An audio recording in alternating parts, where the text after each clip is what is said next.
Hello दोस्तों, स्वागत है आपका स्लीपी क्लासेस में। दोस्तों, यूपीएससी मेंस की तैयारी बहुत ज़्यादा इंपॉर्टेंट रहती है, खासतौर पे इन 3 महीनों के अंदर, क्योंकि उसके बाद फरवरी ऑनवर्ड्स बहुत क्रिटिकल हो जाएगी प्रीलिम्स के लिए स्पेसिफिक और टारगेटेड तैयारी करनी।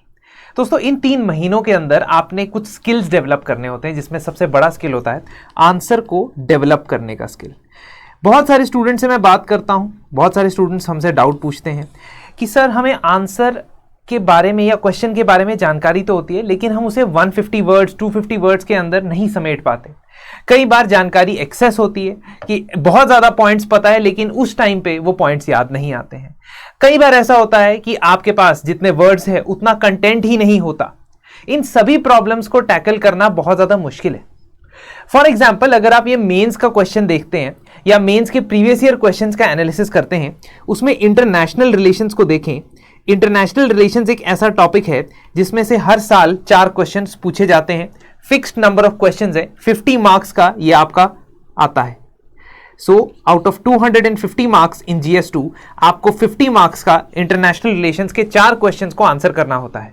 इन 4 क्वेश्चंस में से भी अगर आप पिछले सालों के पैटर्न्स को देखें तो 2 बहुत ही ओवरवेलमिंग थीम्स आपको नजर आएंगी। एक थीम जो है वो है रिगार्डिंग द मल्टीनेशनल या मल्टीलेटरल ऑर्गेनाइजेशंस, चाहे वो SCO हो, चाहे वो IMO हो, चाहे वो वर्ल्ड हेल्थ ऑर्गेनाइजेशन हो। एक सवाल मल्टीलेटरल ऑर्गेनाइजेशन से जरूर आता है और एक सवाल जरूर आता है भारत के डायस्पोरा से। देखिए, बहुत ज्यादा इंपॉर्टेंट हो जाता है कि हम लोग ये आइडेंटिफाई करें कि कौन से लो हैंगिंग फ्रूट्स यूपीएससी हमारे लिए रख रहा है, ताकि हम अपने मार्क्स को मैक्सिमाइज करने की कोशिश कर सकें। तो इंडियन डायस्पोरा से 2020 में सवाल पूछा गया regarding the American and European countries. Indian diaspora से 2017 में सवाल पूछा गया regarding the south east Asia. उसके बाद भी जो वेस्ट एशिया में इंडियन डायस्पोरा है उसके बारे में सवाल पूछा गया। और साल 2023 में again Indian diaspora has scaled new heights in the West, describe the political and economic benefits for India.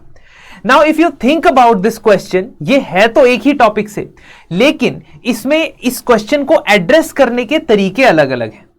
For example, जो पहला क्वेश्चन है उसमें politics and economy of America and European countries में, यानी उनके लिए डायस्पोरा की क्या इंपॉर्टेंस है, ये मैटर करता है। तो उस हिसाब से हमने पॉइंट्स लिखने हैं। फॉर एग्जाम्पल, अमेरिकन पॉलिटिक्स के अंदर हम देखते हैं कि there is a lot of sizeable proportion of lobbying that is done by the Indian businessman, business owners. और वो लॉबिंग वहां पे सिर्फ इंडिया के इंटरेस्ट के लिए नहीं करते हैं, वो लॉबिंग करते हैं for their particular interest, for their communities. आपने रिसेंटली ये भी देखा होगा कि विवेक रामास्वामी रिपब्लिकन कैंडिडेट बन के उभर रहे हैं for the presidential election, who is going to contest against President Trump और ex President Trump, and from them it will be decided कि कौन वहां रिपब्लिकन्स का प्रेसिडेंशियल कैंडिडेट बनेगा। तो ये बहुत ज्यादा इंपॉर्टेंस रखते हैं वहां की पॉलिटिक्स में, वहां की इकोनॉमी में। तो इस क्वेश्चन का एस्पेक्ट या समझने का एस्पेक्ट अलग है। जबकि जो ये 23 में पूछा गया क्वेश्चन है, उस क्वेश्चन में पूछा गया है भारत के लिए क्या बेनिफिट होगा। So I hope you are understanding कि क्वेश्चन भले ही एक जैसा लग रहा हो, लेकिन उसके आंसर्स के अप्रोच अलग होंगे। और अगर आप इस चीज को नहीं समझ पाए तो आप चाहे जितना मर्जी अच्छा और एक्स्ट्रावेगेंट आंसर लिख लें अपनी तरफ से, आप क्वेश्चन की डिमांड को एड्रेस नहीं करेंगे, और क्वेश्चन की डिमांड को अगर एड्रेस नहीं करेंगे तो मार्क्स नहीं मिलने वाले। दोस्तों, ऐसी ही चीजों को सिखाने के लिए और step by step answer writing को डेवलप करने के लिए मंडे यानी कि 23 अक्टूबर से हमारा 48 days mains answer writing program शुरू हो रहा है, जिसका शेड्यूल मैं आपके साथ यहां शेयर कर रहा हूं। इस प्रोग्राम में आपको हर हफ्ते 6 क्वेश्चंस एड्रेस करवाए जाएंगे, और ये 6 क्वेश्चंस के टॉपिक्स प्री डिसाइडेड हैं, जिसमें हम GS1 से लेके GS4 तक सभी टॉपिक्स कवर करेंगे। और यही थीम वाइज, खास तौर पे जो लो हैंगिंग फ्रूट्स वाली थीम्स हैं, उसके बेसिस पे क्वेश्चंस आपसे पूछे जाएंगे। हर हफ्ते मैं लाइव डिस्कशन करके आपके एक एक सवाल का जवाब दूंगा, और लाइव डिस्कशन के दौरान मैं एंटायर मॉडल आंसर भी डिस्कस करूंगा।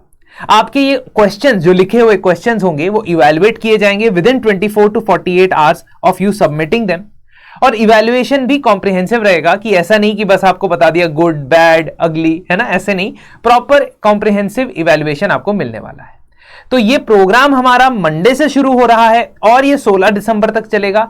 इवन एथिक्स की केस स्टडीज भी इसके अंदर कवर होगी। तो we'll have an approach for all of the particular requirements of the subject.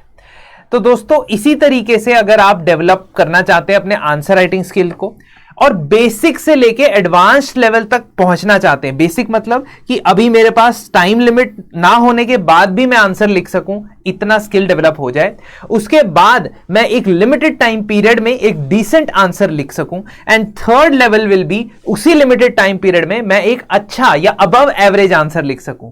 ये तीनों स्टेजेस के लिए पहले 2 स्टेज पार करने बहुत जरूरी है। You will not be able to write a brilliant answer before writing 15, 20, 30 below average answers first. तो वो बिलो एवरेज आंसर्स में ही आपकी करेक्शन आएगी, वही करेक्शन मैं आपको बताऊंगा।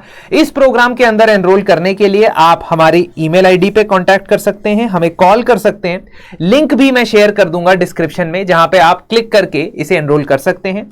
इस प्रोग्राम के अंदर आपको 10% डिस्काउंट मिल सकता है यदि आप RAINA रैना कोड का इस्तेमाल करें।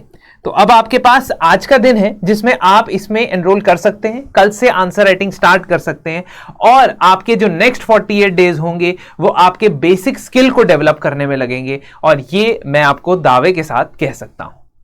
चलिए, बहुत बहुत धन्यवाद मेरी बातों को सुनने के लिए। YouTube पे हमारी चर्चा बातचीत चलती रहेगी। Thank you and have a very nice day.